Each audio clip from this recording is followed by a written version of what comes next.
नमस्कार, कैसे हैं आप? सुरक्षित हैं, सतर्क हैं और खबरों पर भी हम जाएंगे, लेकिन उससे पहले एक छोटी सी अपील और इस छोटी सी दीवार के बारे में। कोविड गाइडलाइंस को फॉलो करें, सैनिटाइजेशन का ध्यान रखें, 2 गज की दूरी का ध्यान रखें, साथ ही साथ तमाम जो कोविड गाइडलाइंस है उन्हें फॉलो करें और मास्क लगाए रखें। याद रखिए, आपने बार बार सुना होगा, यह कफन से बहुत छोटा है। हालात बहुत परेशान करने वाले हैं, लेकिन आपको परेशान नहीं होना है। सिर्फ अनुशासन ही आपको इस वक्त इस जंग में जीत दिला सकता है। खबरों के सिलसिले को भी आगे बढ़ाएंगे। न्यूज रूम से मेरे सहयोगी कमरुद्दीन लगातार हमारे साथ बने हुए हैं। कमरुद्दीन, आपका स्वागत है। और जैसे कमरुद्दीन को आप देख रहे हैं, जैसे आपने मुझे देखा, सामाजिक जीवन में प्रवेश हम मास्क के साथ ही करते हैं, वही आपको भी करना है।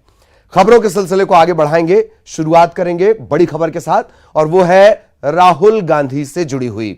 राहुल गांधी कोरोना पॉजिटिव हैं। राहुल गांधी ने ट्वीट करके इस बात की जानकारी दी है। कोविड-19 पॉजिटिव आए हैं राहुल गांधी। कांग्रेस नेता राहुल गांधी कोविड-19 पॉजिटिव, उन्होंने खुद ट्वीट कर इसकी जानकारी दी है।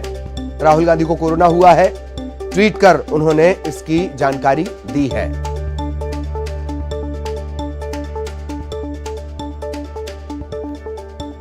और ज्योतिरादित्य सिंधिया ने भी ट्वीट किया है।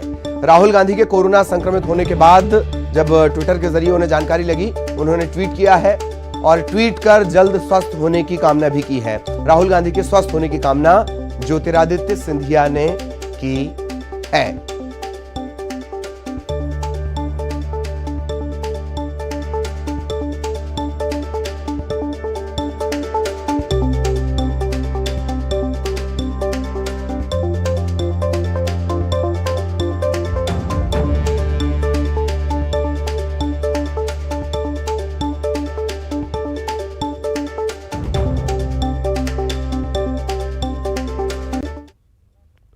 बड़ी खबर बैतूल से आपको बता दें, दिन दहाड़े हत्याकांड से सनसनी फैल गई है। युवक ने पिता की हत्या की, पड़ोस की 2 महिलाओं की भी हत्या कर दी। सरिये से हमला कर इसने हत्या की है। यह आदतन अपराधी बताया जा रहा है जिसने इस वारदात को अंजाम दिया है। मौके पर भारी पुलिस बल तैनात करना पड़ा है। पुलिस ने पड़ताल शुरू कर दी है। बड़ी खबर, दिन दहाड़े हत्याकांड से पूरे इलाके में सनसनी। युवक ने अपने पिता की हत्या कर दी, पड़ोस की 2 महिलाओं की हत्या कर दी। सरिये से हमला कर इस पूरी वारदात को अंजाम दिया गया। युवक आदतन अपराधी बताया जा रहा है। भारी पुलिस बल तैनात किया गया है।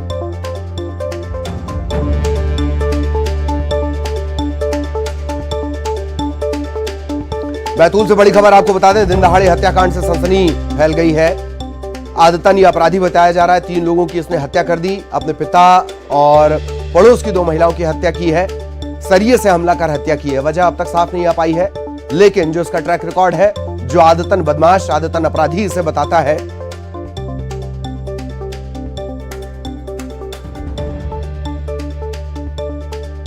भारी पुलिस बल मौके पर मौजूद है और इस बदमाश की तलाश शुरू कर दी गई है। दिन दहाड़े हत्याकांड के बाद इलाके में थोड़ी देर के लिए अफरा तफरी और उसके बाद सनसनी का माहौल है। पुलिस मौके पर पहुंच चुकी है, पड़ताल शुरू कर दी गई है। ऋषु हमारे सहयोगी इस वक्त हमारे साथ जुड़े हुए हैं। ऋषु, पूरी जानकारी विस्तार से, इस बदमाश का क्या अपडेट, क्या गिरफ्तार हो गया ये? जी देखिए, आरोपी अभी गिरफ्तार नहीं हुआ है। आरोपी अभी फरार है घटना के बाद से ही। जो जानकारी आस पड़ोस के लोगों ने दी है, उनके मुताबिक जो आरोपी है उसका नाम संतू है और वो मानसिक रूप से थोड़ा सा अस्वस्थ भी है और आए दिन इस तरह की हरकतें करता रहता था। पुलिस रिकॉर्ड्स में उसके ऊपर कुछ छोटे मोटे अपराधों की भी जानकारी मिली है। आज दोपहर में जो आरोपी है वो अचानक घर आया। पहले उसने अपने पिता के ऊपर सरिया से वार किया और उसके बाद वो दौड़कर पड़ोस के घर में गया, जहां पर एक महिला और उसकी बहू पर भी उसने उसी सरिया से हमला करके 3 लोगों की हत्या करके और वहां से फरार हो गया। पुलिस फिलहाल जो है घटना की जो एग्जैक्ट जो वजह है उसकी तफ्तीश में लगी है और आरोपी की तलाश में लगी है। चलिए, बहुत बहुत शुक्रिया ऋषु इस तमाम जानकारी के लिए। सहयोगी ऋषु जानकारी दे रहे थे। और मानसिक रूप से कमजोर भी ये आरोपी बताया जा रहा है। वजह लेकिन अब तक सामने नहीं आ पाई है कि आखिर इतनी बड़ी वारदात को अंजाम क्यों दिया इसने। और जबलपुर से एक और बड़ी खबर इस वक्त मिल रही है। चुनाव प्रचार में कोविड गाइडलाइंस का पालन नहीं करने का यह मामला है। केंद्र और राज्य सरकार को हाईकोर्ट ने नोटिस भेजा है।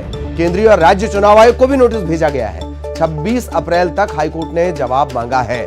2 वकीलों ने याचिका दायर की थी। इस याचिका पर सुनवाई करते हुए जबलपुर हाईकोर्ट ने केंद्र और राज्य सरकार को नोटिस जारी किया है। केंद्रीय और राज्य चुनाव आयोग को भी नोटिस जारी किया गया है।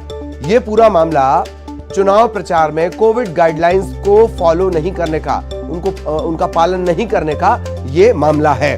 हाईकोर्ट ने 24 घंटे के अंतराल में, तकरीबन 24 घंटे के अंतराल में 2 महत्वपूर्ण ये बातें की हैं। एक, ये जो नोटिस जारी हुआ है, इससे पहले कल हमने आपको प्रमुखता से खबर दिखाई कि बिना शब्द के फटकार एक तरह से राज्य और केंद्र दोनों के लिए लगाई गई है। मैं तर्क ये पूछा गया है कि स्थितियां ऐसी क्यों हुई, क्या क्या सुविधाएं मिलनी चाहिए। तो ये इस वक्त बड़ी खबर आपको बता दें, जबलपुर से 26 अप्रैल तक हाईकोर्ट ने जवाब मांगा है। प्रतीक हमारे सहयोगी इस वक्त हमारे साथ जुड़े हुए हैं। प्रतीक, पूरी जानकारी विस्तार से, और देखा जाए तो 24 घंटे के अंतराल में हाईकोर्ट से ये दूसरा बड़ा नोटिस कहा जाएगा।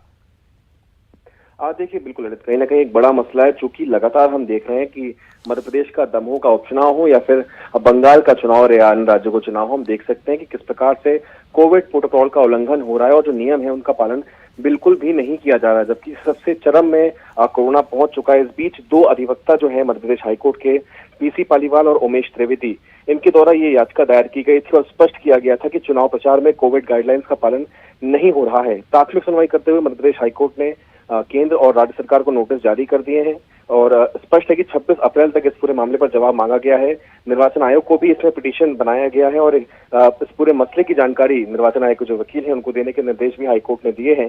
दमोह उपचुनाव सहित बाकी राज्यों के विधानसभा चुनाव का मुद्दा इस याचिका के माध्यम से दोनों ही अधिवक्ताओं ने उठाया है और किस प्रकार से धज्जियां उड़ाई जा रही हैं, जबकि सबसे चरम पर है कोरोना, तमाम बातों को हाईकोर्ट के समक्ष रखा है। फिलहाल अब अगली सुनवाई 26 अप्रैल को होनी है।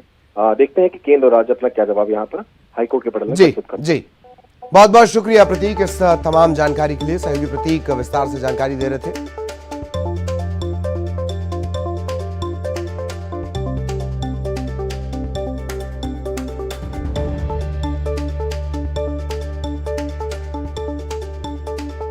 तो 2 वकीलों ने ये याचिका दायर की थी। इस पर अदालत ने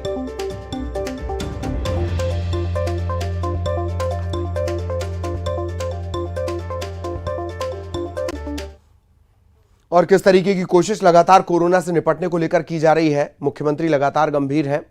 न्यूज रूम आपको लिए चलते हैं, कमरुद्दीन विस्तार से बताएंगे। Qamaruddin, over to you.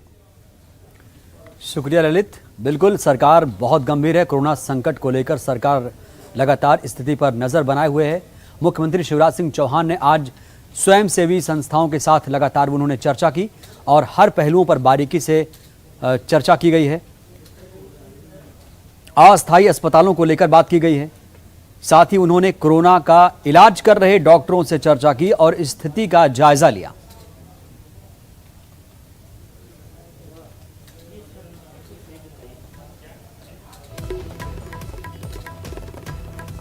Corona संकट पर सरकार लगातार अलर्ट है। लगातार मुख्यमंत्री नजर बनाए हुए हैं। कोरोना संक्रमण की स्थिति पर लगातार नजर रखी जा रही है।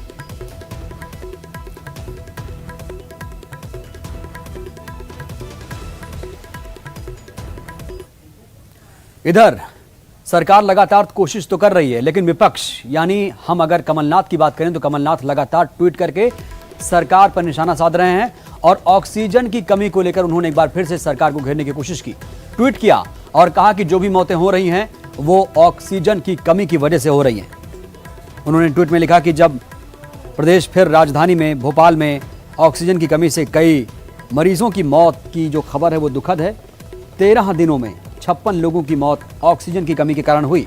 जिम्मेदारों के ऑक्सीजन की आपूर्ति के सारे दावे झूठे साबित हो रहे हैं। नींद में सोई ये सरकार आखिर कब जागेगी? जनता को भगवान और खुद को पुजारी बताने वाले, उनके सामने चुनावों में घुटने के बल बैठने वालों ने आज जनता को लावारिस और भगवान भरोसे छोड़ दिया। निष्ठुरता, लापरवाही, नाकामी व गैर जिम्मेदाराना रवैये की अब तो हद हो गई। ये बातें उन्होंने अपने ट्वीट में लिखी हैं।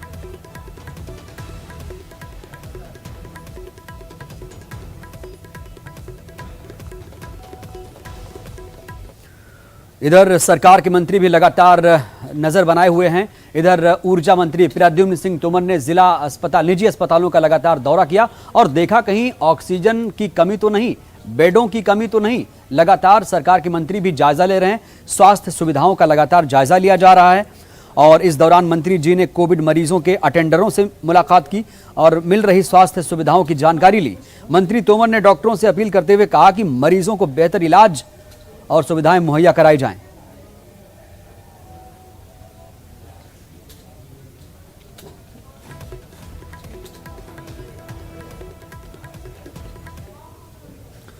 और खबर सतना से, जहां पर जिला अस्पताल में बहुत बड़ी लापरवाही देखने को मिली। दरअसल यहां पर सेंट्रलाइज्ड सिस्टम का उद्घाटन होना था। मंत्री सांसद को बुलाया गया, लेकिन इस सिस्टम में ऑक्सीजन ही नहीं था। लिहाजा मंत्री जी भड़क गए, नाराज हो गए और कुल मिलाकर ठीकरा फोड़ने लगे इस सिस्टम पर। इस दौरान मंत्री जी ने आरोप लगाया गया कि सेंट्रलाइज्ड सिस्टम में ऑक्सीजन नहीं थी। इसके बाद मंत्री और सांसद नाराज हो गए और बिना उद्घाटन ही वापस लौट गए। आपको बता दें कि सेंट्रलाइज्ड ऑक्सीजन सिस्टम का उद्घाटन करने राज्य मंत्री रामखेलावन पटेल और सांसद गणेश सिंह पहुंचे थे। उद्घाटन के दौरान जब सिस्टम चालू किया गया तो सिलेंडर में ऑक्सीजन नहीं थी। तब फिर मंत्री और सांसद भड़क गए। बढ़ते कोरोना मरीजों के इलाज के लिए 35 ऑक्सीजन बेड का स्पेशल वार्ड जिला अस्पताल में बनाया गया है, जिसे आज से ही मरीजों के लिए खोला जाना था। हमें जानकारी दी गई है कि 2 वेंटिलेटर के बेड हैं, 142 ऑक्सीजन के बेड हैं, 31 आईसीयू के बेड हैं और 30 सामान्य बेड है ना, जिसमें अभी ये ऑक्सीजन वाले बेड जो अभी 35 तैयार हुए पूरे खाली हैं। बेडों की कोई प्रॉब्लम नहीं है, इंजेक्शन की कोई प्रॉब्लम नहीं है, ऑक्सीजन की कोई प्रॉब्लम नहीं है। कभी भी मरीज 24 घंटे आता है तो उसको भर्ती करने का काम होता है। और इस वक्त की बड़ी खबर के लिए रुख करेंगे ब्रेकिंग स्टूडियो का। हमारे सहयोगी ललित प्रजापति लगातार जुड़े हैं। ललित, क्या है बड़ी खबर इस वक्त की? बिल्कुल, कोरोना से जुड़ी बड़ी खबर इस वक्त कमरुद्दीन मिल रही है। दरअसल केंद्र ने बढ़ते मामलों पर चिंता जताई है। अगले 3 हफ्ते गंभीर हैं, ये वीके पॉल का कहना है। उचित कदम उठाना बहुत जरूरी है। केंद्र शासित प्रदेशों को यह कहा गया है कि अगले 3 हफ्तों के लिए तैयारियां पूरी करें। आज केंद्रीय गृह सचिव ने कोरोना को लेकर समीक्षा बैठक भी की। इस बैठक में नीति आयोग के सदस्य वीके पॉल वो मौजूद रहे और उन्होंने कहा कि अगले 3 हफ्ते बहुत क्रिटिकल होने वाले हैं। केंद्रीय गृह सचिव ने कोरोना के नियमों को सख्ती से लागू करने के लिए कहा है। अगले 3 हफ्ते बेहद क्रिटिकल, बहुत गंभीर स्थिति।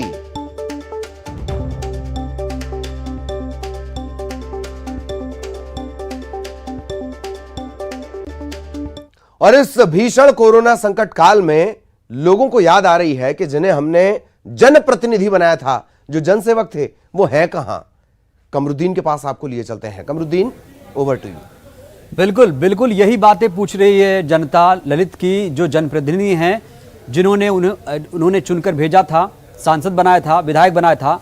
अब इन्हीं लापता लोगों के लगातार पोस्टर चस्पा किए जा रहे हैं और जनता पूछ रही है कि सांसद और विधायक कहां हैं। इन पोस्टरों में बीजेपी सांसद फग्गन सिंह कुलस्ते और कांग्रेस विधायक योगेंद्र सिंह दोनों की तस्वीरें छपी हैं। साथ ही पोस्टर में दोनों का पता बताने वाले शख्स को इनाम दिए जाने की बात भी लिखी गई। इसके अलावा पोस्टर में कोरोना काल में लोगों की परेशानियों का भी जिक्र किया गया। ये पोस्टर किसने चिपकाए, इस पर संशय बरकरार है। दोनों दलों के नेताओं ने इस मामले में चुप्पी साध रखी है।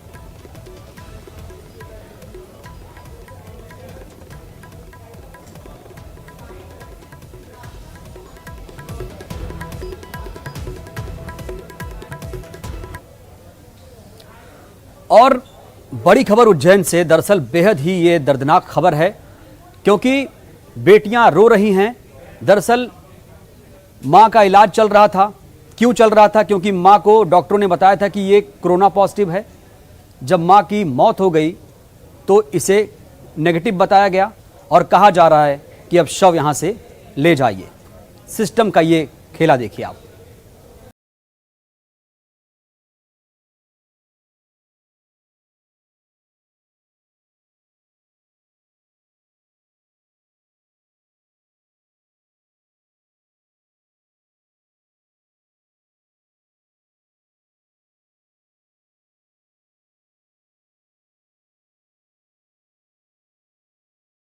सब नॉर्मल था, सिर्फ थोड़ी देर में, आधे घंटे में हमें कोई मिलने नहीं दे रहा, हमें कोई बता नहीं रहा कि अंदर क्या चल रहा है, और फिर पता नहीं क्या हुआ। और फिर कल तक भी हमको जैसे तैसे संभालो, और अभी नेगेटिव रिपोर्ट बना के दे रहे। क्या ऐसा क्या कर लिया जो नेगेटिव रिपोर्ट बना के दे रहे? अभी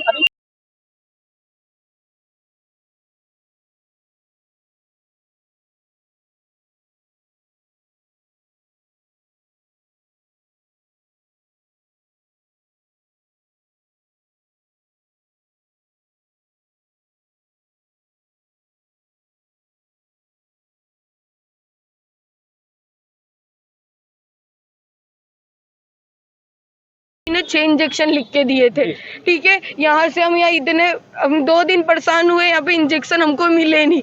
अब नाटा मेडिकल यहाँ इतने राउंड कटे, हमको इंजेक्शन नहीं मिले, ठीक है। उसके बाद में फिर मम्मी की सीरियस ज्यादा तबीयत थी, उससे बोला कि उससे आराम आ जाएगा।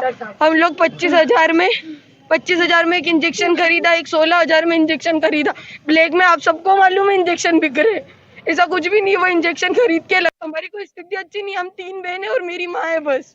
कहाँ से भी नहीं है। जी हाँ, ये जब भर्ती हुए थे तो इनकी रिपोर्ट पॉजिटिव थी और उपचार के दौरान इनकी मृत्यु होना भी डॉक्टर बता रहे हैं। उसी तारतम्य में इनको रिपोर्ट अभी दी जा रही है। सेल टैक्स में कलर के पद पर काम करने वाले वील कृष्णा वासने को 15 अप्रैल को सांस लेने में दिक्कत होने पर यहाँ भर्ती कराया गया। उनके लंग्स में इन्फेक्शन था और कोरोना रिपोर्ट भी पॉजिटिव आई, जिसके बाद इलाज के दौरान उन्होंने दम तोड़ दिया। इन 3 बेटियों के सिर से पिता का साया पहले ही उठ गया था। अब मां ने भी साथ छोड़ दिया और अब मौत के बाद भी इन्हें जद्दोजहद करनी पड़ रही है। आनंद निगम, उज्जैन, न्यूज़ 18 मध्य प्रदेश, छत्तीसगढ़। और फिलहाल वक्त एक छोटे से ब्रेक का।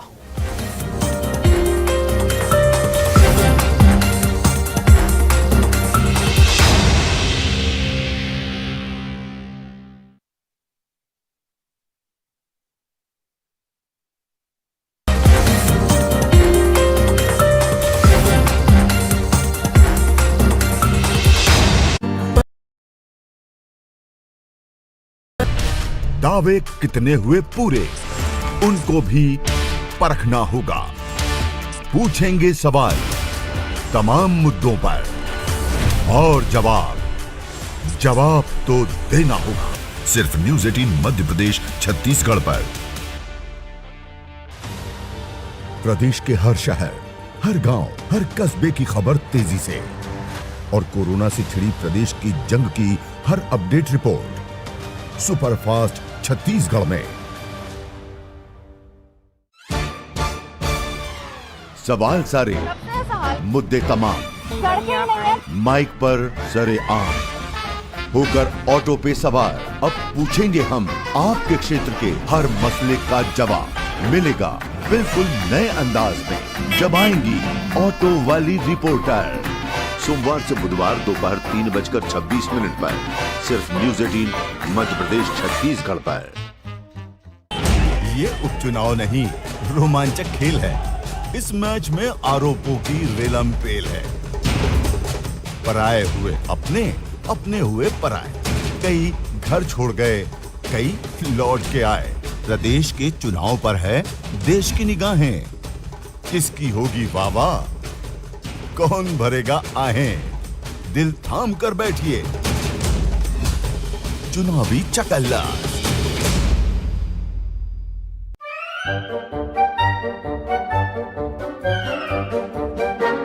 अखबार हुआ ठप, आउटडोर हुआ बेकार, टीवी ही दे रहा है विज्ञापन को तेज रफ्तार। करोड़ों दर्शकों तक न्यूज़ 18 पहुंचाएगा आपका ऐड। न्यूज़ 18 की टीम दमदार बनाएगी आपका ऐड शानदार। जल्दी कीजिए, कहीं छूट ना जाए ये सुनहरा मौका। हमें मेल करके उठा लीजिए बड़ा फायदा। ये स्पेशल ऑफर है अगले 15 दिनों तक। साथ ही मिलेगा हमारी वेबसाइट पर प्रमोशन।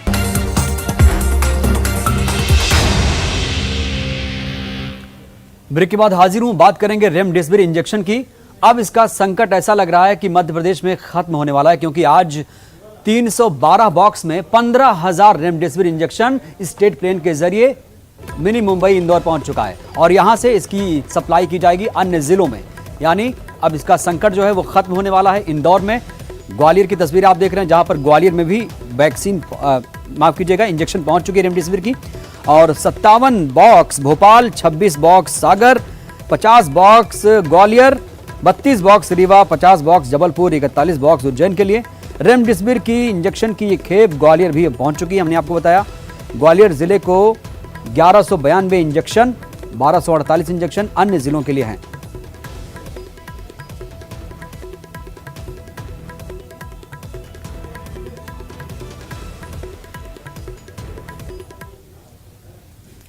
और आपको याद दिला दें कि दिल्ली में अब संपूर्ण लॉकडाउन है और इसी लॉकडाउन की वजह से यह हुआ कि अब लोग पलायन करने को मजबूर हैं। ग्वालियर झांसी हाईवे पर एक बहुत ही दर्दनाक हादसा हुआ।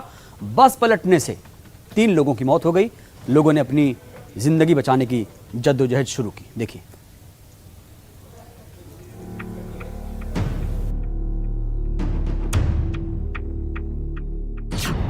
मजदूरों की बेबसी, फिर पलायन को मजबूर, हादसे का शिकार बस।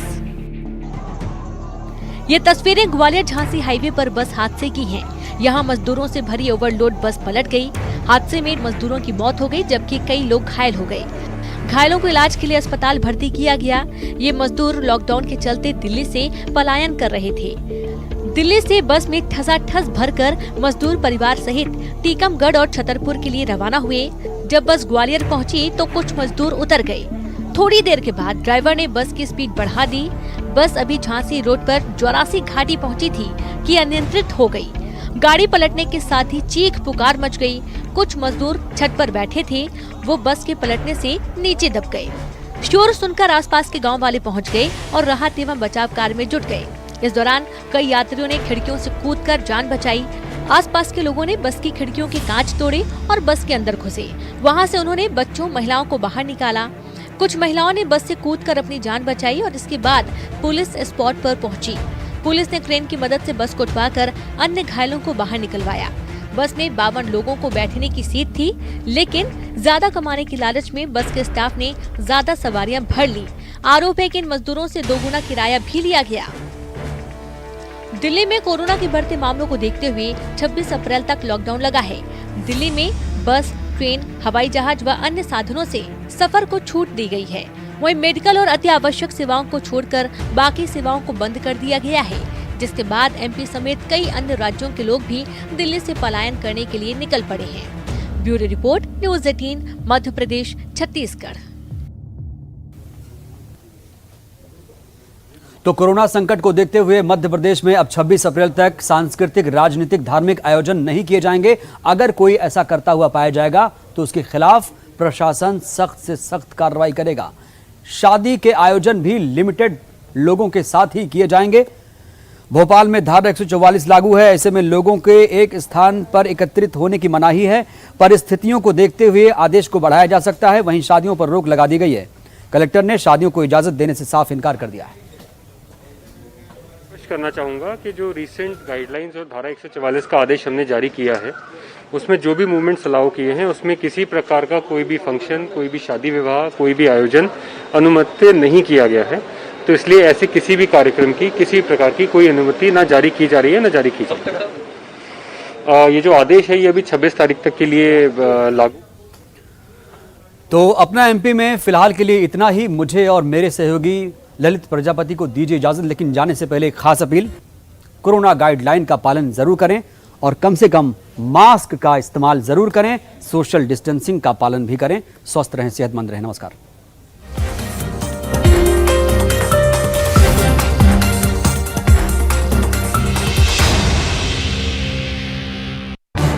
इस न्यूज हेड